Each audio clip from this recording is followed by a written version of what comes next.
मेरा नाम मधु है। मैं अपने माँ बाप की इकलौती बेटी थी। मुझे पढ़ने लिखने का कोई ख़ास शौक़ नहीं था, इसलिए 12वीं के बाद पढ़ाई को छोड़ दिया। मेरा ताल्लुक़ एक खाते पीते ख़ानदान से था। मेरे पिताजी 2 भाई और उनकी एक बहन थी। शुरू से ही मेरे ख़ानदान में जायदाद के खातिर झगड़ा चल रहा था। पापा हर दिन अदालतों के धक्के खाते थे क्योंकि मेरे चाचा और बड़े पापा दोनों हमारे हिस्से की प्रॉपर्टी हड़पना चाहते थे। मेरा वक्त कुछ इसी तरह गुजर रहा था कि मुझे खबर मिली कि मेरी सबसे अच्छी दोस्त मानसी की शादी है। मानसी के घर वाले बहुत अमीर थे। मानसी ने स्पेशली मुझे अपने हर फंक्शन में बुलाया था। मैं उसकी मेहंदी के फंक्शन में गई तो घर आते वक्त काफ़ी रात हो गई। रास्ते में एक तेज़ रफ्तार से गुजरती हुई गाड़ी मेरे पास रुकी। किसी ने मेरे मुंह पर कपड़ा रखा। मैं बेहोश हो गई। मेरी आंखें खुली तो अपने आप को एक तय खाने में पाया जहां पहले से ही कुछ लड़कियां मौजूद थीं। एक बड़ा सा कमरा था जिसे देखकर मुझे ज़्यादा डर नहीं लगा कि यह कैद खाना है। वहाँ पर छोटे छोटे बच्चे भी थे। यह देखकर मुझे बहुत गुस्सा आया। वह मुझे घूरता ही जा रहा था। मैंने डर के मारे एक लड़की का हाथ पकड़ा और उससे कहा, किसी न किसी तरह हमें यहाँ से निकलना होगा। मैं डर के मारे कांप रही थी। मुझे अपने साथ साथ अपने माँ बाप की भी फिक्र हो रही थी। मेरे बिना उनका तो रो रो कर बुरा हाल हुआ होगा। सभी लड़कियाँ रो रही थी और बच्चे चिल्ला रहे थे। मैं एक बच्चे के पास बैठी। वो बच्चा मुझे बहुत ही प्यारा लगा। मुझे उस बच्चे पर बहुत तरस आया। उसे देखकर लग रहा था कि वह गुस्से से ज़मीन को घूर रहा है और सोच रहा है कि जैसे तैसे मुझे यहाँ से निकलने का रास्ता मिल जाए। मैंने प्यार से उस बच्चे के सर पर हाथ फेरा और कहा, तुम इन जालिमों के हाथ में कहाँ से आ गए? मेरे सवाल करते ही वह बच्चा रोने लगा। तभी कुछ लोग वहाँ पर आए और सभी को भेड़ बकरियों की तरह मारते पीटते हुए कहने लगे, चलो तुम लोगों को कहीं और जाना है। वहाँ तकरीबन 50 लोग कैद थे और उन सभी को कहीं और शिफ्ट होना था। इस अंधेरे कैद खाने में सूरज को देखे हुए बहुत दिन हो गए थे। कुछ पता नहीं चलता था कि कब सुबह होती है और कब शाम। यहाँ पर मौजूद कुछ लोगों से जबरन सप्लाई का काम भी लिया जा रहा था। अब मुझे उस दिन का डर था जिस दिन ये लोग मुझे भी इस घिनौने काम में लगा देंगे। अक्सर हम जिन चीज़ों से डरते हैं हमारे साथ वही होता है। अब ये लोग यहाँ मौजूद सभी लोगों को नशे का आदी बना रहे थे। एक दिन मुझे भी एक दूसरे कमरे में ले जाया गया। जो लड़का इंजेक्शन देता था, मैं उसके पास जाने लगी और उससे अपने माँ बाप की सारी बातें शेयर की और खूब रोई। मुझे यकीन था कि वह हादसा होने के बाद मेरे माँ बाप जीते जी मर गए होंगे। पता नहीं लोगों ने मेरे माँ बाप को क्या क्या सुनाया होगा। वह लड़का जिसका नाम मोहित था, उसने मुझसे वादा किया कि एक न एक दिन वह मुझे यहाँ से निकाल देगा। लेकिन इससे पहले कि कुछ हो, किसी ने उस लड़के को पुलिस के हवाले कर दिया। कहते हैं खराब वक्त गुजर ही जाता है, लेकिन जिस पर गुजर रहा हो उसे ही पता चलता है कि वक्त कैसे गुजरता है। एक रोज़ हम लोगों की निगरानी पर जो शख्स रखा गया था, अचानक उसे चक्कर आया और वह गिरकर बेहोश हो गया। मौके का फ़ायदा देख मैं वहाँ से भाग निकली। यह सुनसान रास्ता था। सड़क के साथ घना जंगल लगा हुआ था। मैं इस जंगल में घुस गई और बड़ी मुश्किल से जान बचाकर वहाँ से निकली। रात काफ़ी हो चुकी थी। मैंने सड़क पर जाती गाड़ियों को रोकने की कोशिश की, लेकिन रात के इस वक्त कोई लिफ्ट देने को तैयार नहीं था। मैंने पैदल ही वहाँ से चलना शुरू किया, लेकिन 2 दिन से भूखे और नशे की आदत की वजह से मेरा चलना मुश्किल हो गया था। थोड़ी ही दूर चलने पर मैं बीच रास्ते में बेहोश हो गई। जब मुझे होश आया तो मेरे पास एक डॉक्टर और 2 पुलिस वाले खड़े थे। मुझे होश में आते ही पुलिस वाले मुझसे पूछताछ करने लगे। मैं डर गई थी कि कहीं जिस मुसीबत से निकली हूँ उसमें दोबारा न फंस जाऊँ, इसलिए मैंने झूठ बोलना बेहतर समझा। लोगों ने मेरे घर का पता लिया और मुझे मेरी माँ के पास पहुँचाया। मेरी माँ आज 6 महीने बाद बोली थी।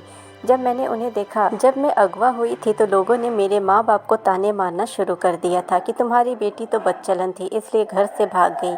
मेरे पिता यह सब बर्दाश्त नहीं कर पाए और फिर एक दिन वह इस दुनिया को छोड़कर चले गए। मेरी माँ बेटी और पति के गम में दिमागी तौर से बीमार हो गई थी और आज जब वह मुझे ठीक से पहचानने लगी तो लोग बातें बनाने लगे। 2 दिन अस्पताल में रहने के बाद जब मैं घर आई तो पता चला कि इस समाज को सिर्फ लड़कियों का घर से भागना याद रखना है। किसी ने अगवा कर लिया है यह नहीं दिखता। हर शख्स अपनी ऐनक लगा कर बैठा रहता है और सब अपनी नज़र और सोच के मुताबिक दूसरों पर बातें करना शुरू कर देते हैं। मेरे घर आते ही आज पड़ोस के लोग मेरे घर पर इकट्ठा हो गए और मुझ पर सवालों की बारिश होने लगी। वह लड़का कौन है जिसके साथ तुम भागी थी? तुमने एक बार भी अपने माँ बाप के बारे में नहीं सोचा? तुम्हारी वजह से तुम्हारे बाप यह दुनिया छोड़कर चले गए। मैंने अपनी सफाई देनी चाहिए, पर किसी ने मेरी एक न सुनी, इसलिए मैं चुप हो गई। लोगों ने मेरी माँ से कहा, अगर तुम अपनी इस बदचलन बेटी को घर में रखोगी तो तुम्हें समाज से बाहर निकाल दिया जाएगा। मेरी माँ ने इन सब लोगों की बातें सुनी, पर उन्होंने भी किसी से कुछ कहना उचित नहीं समझा। उन्हें पता था कि हमारी कोई सुनने वाला नहीं है, इसलिए उन्होंने उस वक्त मेरा हाथ पकड़ा और हम गांव छोड़कर शहर चले गए। शहर में मेरी माँ की एक पुरानी सहेली रहती थी। रात के 10 बजे हम उनके घर पहुँचे। अचानक हमें अपने घर के दरवाजे पर देखकर मेरी माँ की सहेली ममता आंटी घबरा गई। उन्होंने हमें घर के अंदर बुलाया और एक कमरे में बैठाया। अभी हम सब बातें ही कर रहे थे, तभी मैंने देखा कि ममता आंटी का एक बेटा भी वहाँ आया। ममता आंटी के बेटे मनु की उम्र लगभग 25 साल थी, लेकिन वह बच्चों की तरह व्यवहार करता था। ममता आंटी ने बताया कि उनका बेटा एक बहुत ही काबिल और पढ़ा लिखा इंसान था। वह अपने कॉलेज का बेस्ट प्लेयर था, पर एक बार मैच खेलने के दौरान किसी खिलाड़ी ने उसके सिर पर भारी चीज़ मार दी। वह बेहोश होकर गिर पड़ा और पूरे 1 महीने अस्पताल में रहा। उसकी हालत में सुधार तो हुआ, लेकिन उसके दिमाग का एक हिस्सा खराब हो गया, जिसकी वजह से वह अब बच्चों की तरह व्यवहार करता है। हम माँ बेटी ममता आंटी के घर रहने लगी। मनु सारा दिन अपने कमरे में पड़ा रहता था। मुझसे भी वह घुल मिल गया था। वह मुझसे देर रात तक बातें करता। धीरे धीरे हमारा वक्त अच्छे से गुजरने लगा। ममता आंटी का हम पर बहुत बड़ा एहसान था, क्योंकि इस मुश्किल वक्त में उन्होंने हमें अपने घर पर पनाह दी। यही हमारे लिए बहुत था। मेरी माँ आंटी के साथ लोगों के कपड़े सिलने लगी और मैं घर के काम करती। कुछ दिन बाद मेरी माँ की सहेली ने माँ से एक अजीब सी फरमाइश कर दी। वह चाहती थी कि मैं मनु से शादी कर लूँ। मेरी माँ ने आंटी से कहा, अपने घर में पनाह देने की इतनी बड़ी कीमत मत मांगो। लेकिन आंटी ने शर्त रख दी, या तो तुम मेरे बेटे से शादी कर लो या हमसे अलग होकर कहीं और बंदोबस्त कर लो। ममता आंटी की यह शर्त सुनकर अब तो हमें अपने नसीब पर भी भरोसा नहीं रहा। मेरी माँ ने कहा, चाहे कुछ भी हो जाए, मैं तुम्हारी शादी मनु से नहीं होने दूंगी, क्योंकि वह पागल है। लेकिन पता नहीं क्यों मनु के साथ रहते रहते मुझे उससे लगाव हो गया था। वह जैसा भी था मुझे अच्छा लगने लगा था। मैंने माँ को समझाते हुए कहा, माँ, अगर हम यहाँ से निकले तो हम फिर कहाँ जाएंगे? हमारा कोई ठिकाना नहीं होगा। यही बेहतर होगा कि हम ममता आंटी की बात मान लें।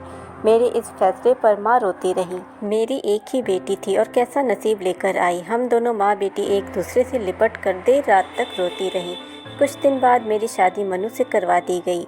मेरी माँ मेरी शादी पर बहुत रोई, लेकिन मैं क्या करती, मजबूरी ने मुझे यह सब करने पर मजबूर किया।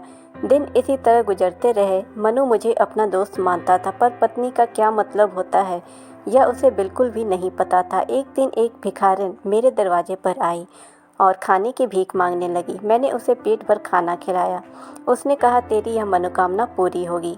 उसकी बात पर मैं हंस पड़ी। मेरे नसीब में तो एक पागल पति था। इससे बड़ा दुख और क्या हो सकता था। मैंने इस भिखारिन को खाना खिलाया तो उसने कहा, जा बेटी, तेरा पति तुझे बेइंतहा प्यार करेगा। कुछ दिन बाद मैंने महसूस किया कि मनु के हालात में दिन प्रतिदिन सुधार होने लगा है।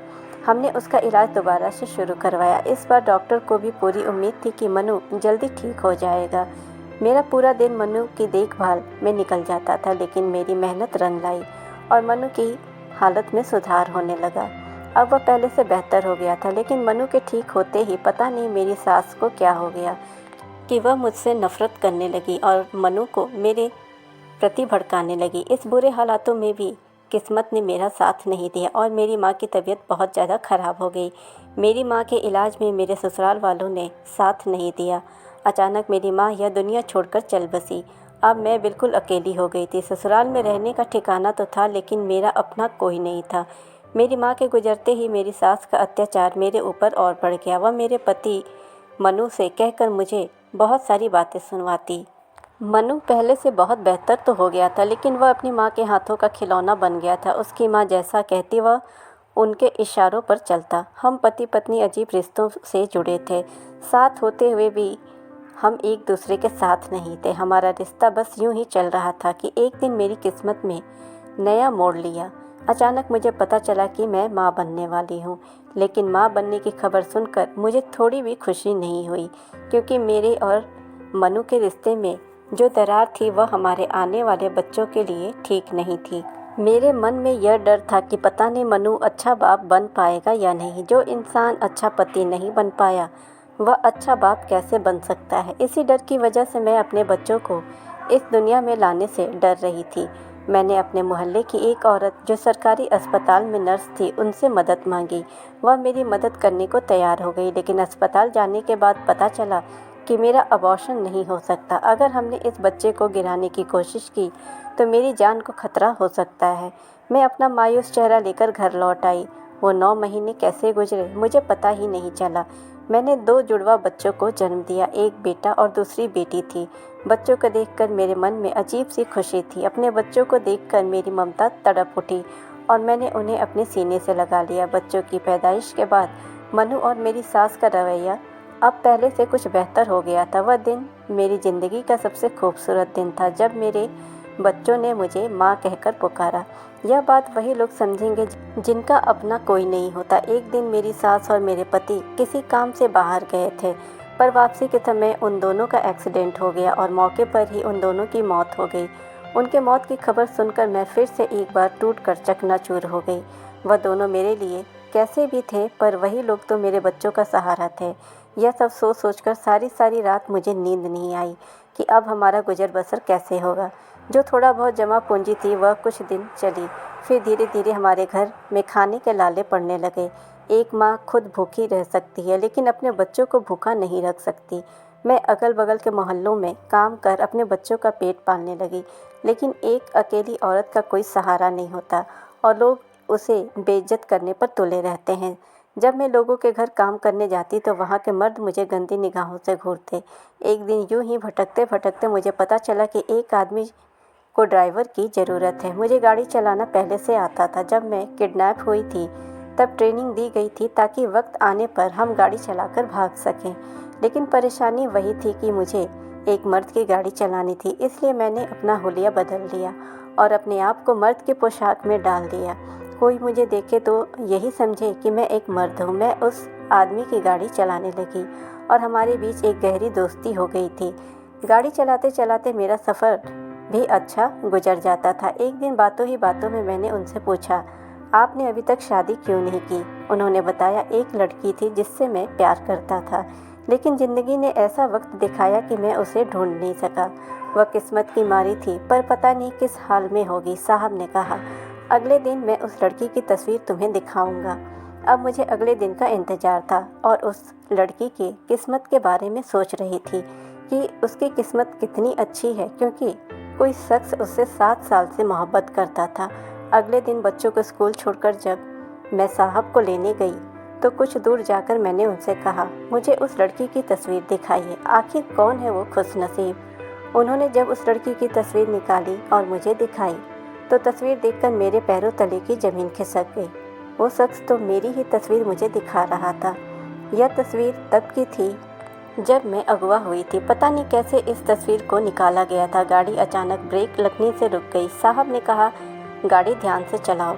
उसे क्या पता था कि मैं किस ध्यान में थी। उसने मुझे बताया कि 7 साल पहले मैं गैंग का हिस्सा था।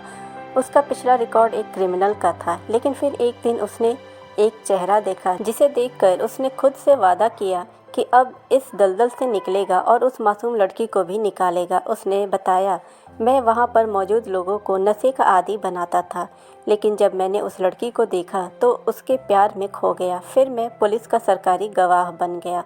साहब की बातें सुनकर मैंने उन्हें सच्चाई बता दी।